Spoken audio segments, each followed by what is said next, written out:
ഹരിശ്രീ ഗണപതയേ നമഃ. അവിഘ്നമസ്തു.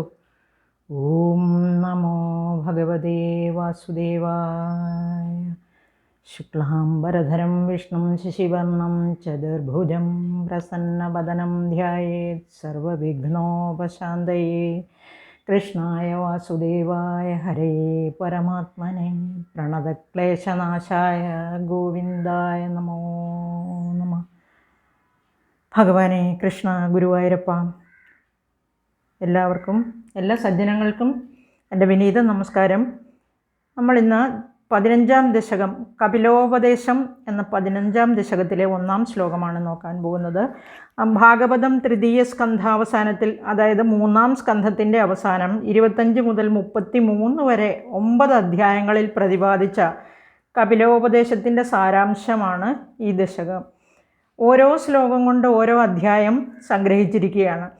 ഇനി 10-ാം ശ്ലോകത്തിൽ, 10-ാം ദശകത്തിൽ ആ മതസർവസ്വമുപാദിശൻ ജനന്യേ, 10-ാം ദശകത്തിൽ അങ്ങനെയാണ് പറഞ്ഞിരിക്കുന്നത്. അമ്മയോട് ഉപദേശിക്കുന്നതായ നിന്തിരുവടി രോഗങ്ങളെല്ലാം മാറ്റിത്തരണേ എന്നാണ് മേൽപ്പത്തൂർ പ്രാർത്ഥിച്ചത്. ഈ 1-ാം ശ്ലോകത്തിൽ ഭക്തിയോഗത്തിനുള്ള വിശേഷമാണ് വിവരിക്കുന്നത്. നമുക്ക് നോക്കാം. മതിരിഹ ഗുണസക്ത ബന്ധകൃത്തേഷ്വസക്ത ത്വമൃതകൃതുപരുന്ധേ ഭക്തിയോഗസ്ഥു ശക്തിം മഹദനുഗമലഭ്യ ഭക്തിരേവാത്ര സാധ്യ കപിലതനുരിതി ത്വം ദേവഹൂതൈന്യഗാദീ. മതിരിഹ ഗുണസക്ത ബന്ധകൃത്തേഷ്വസക്ത ത്വമൃതകൃതുപരുന്ധേ ഭക്തിയോഗസ്ഥു ശക്തിം മഹദനുഗമലഭ്യ ഭക്തിരേവാത്ര സാധ്യ കപിലതനുരിതി ത്വം ദേവഹൂതൈന്യഗാദീ. ഇഹ ഗുണസക്ത മതിഹി ബന്ധകൃത് തേഷു അസക്ത തു അമൃതകൃത് ഭക്തിയോഗഃ തു ശക്തിം ഉപരുന്ധേ അത്ര മഹദനുഗമലഭ്യ ഭക്തിഃ ഏവ സാധ്യ ഇതി കപിലതനുഃ ത്വം ദേവഹൂതൈ ന്യഗാദീഹി. ഈ ക്ഷണികങ്ങളായ ജീവിത സുഖങ്ങളുടെ പിന്നാലെ ഓടുന്നവർക്ക് ഭഗവാനെ സേവിക്കാൻ താല്പര്യമോ സമയമോ ഉണ്ടാവില്ല. ആ ആനന്ദസ്വരൂപനായ ഭഗവാനിൽ ആസക്തി ജനിച്ചാലോ പിന്നെ ക്ഷുദ്രസുഖങ്ങളുടെ നേരെ തിരിഞ്ഞു നോക്കുവാനും തോന്നില്ല എന്നാണ് ഈ ശ്ലോകത്തിൽ പറഞ്ഞിരിക്കുന്നത്. ഭഗവാനെക്കുറിച്ചുള്ള പരമപ്രേമം തന്നെയാണ് ഭക്തി. അത് മുക്തി കാരണമാണ്. ആ ഭക്തിയാകട്ടെ സജ്ജന സംസർഗം കൊണ്ട് എളുപ്പത്തിൽ ലഭിക്കുന്നതുമാണ്. ആ ഭക്തി സമ്പാദിക്കാനാണ് ആദ്യം ജീവിതത്തിൽ ഉത്സാഹിക്കേണ്ടതെന്നാണ് ഇതിൻ്റെ ഒരു ചുരുക്കം. നമുക്ക് ആ വാക്കുകളുടെ അർത്ഥം നോക്കാം. ഇഹ ഗുണസക്ത മതിഹി, മതിരിഹ ഗുണസക്ത.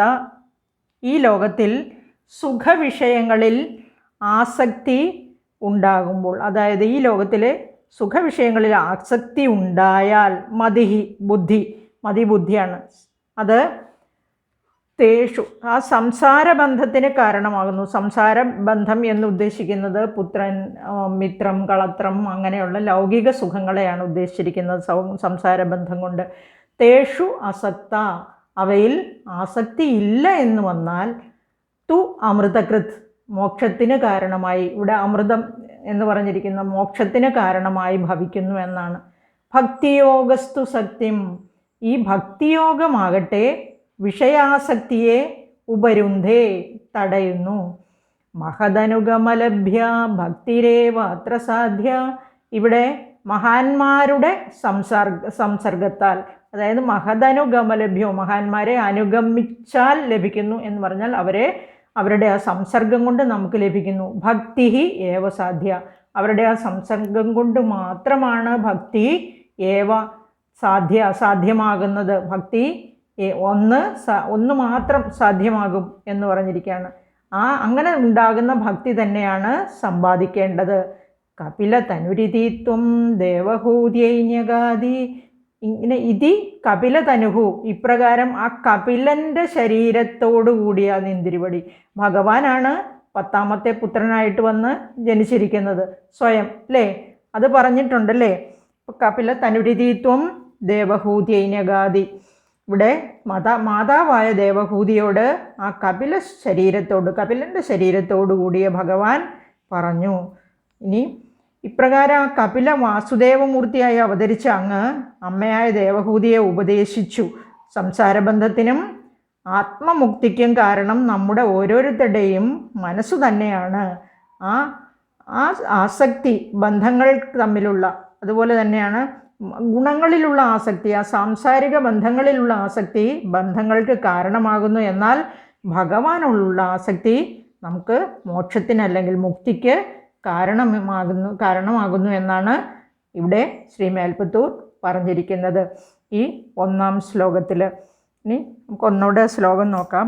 മതിരിഹ ഗുണസക്ത ബന്ധകൃത്തേഷ്വസക്ത ത്വമൃതകൃതുപരുന്ധേ ഭക്തിയോഗസ്തു സക്തിം മഹദനുഗമലഭ്യ ഭക്തിരേവാത്ര സാധ്യ കപിലതനുരിതി ത്വം ദേവഹൂത്യൈന്യഗാദീഹി. ഇനി നമുക്ക് 2-ാമത്തെ ശ്ലോകം അടുത്ത വീഡിയോയിൽ നോക്കാം.